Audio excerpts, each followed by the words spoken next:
Adrian, thank you. As we continue coverage tonight, the town of Alton is home to the oldest continuously run 9-hole golf course in the state, established back in 1888.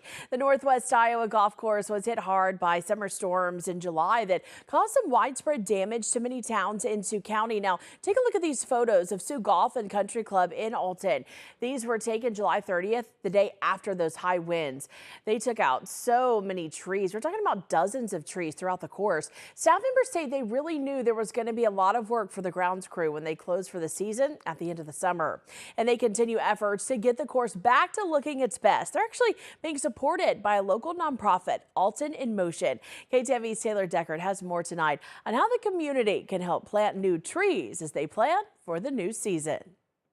It was a disheartening sight down the 9 fairways at Sioux Golf and Country Club. On hole number 4, we have a line of trees that lines the street right there, and it really protects like cars and houses and everything from getting hit. Came out and looked, made kind of an assessment of where we were at, what we needed to do in order to get golf play happening again. There was an immediate response from the community to pick up debris and get things up and running again. In total, over 80 trees were removed over the winter due to the storm.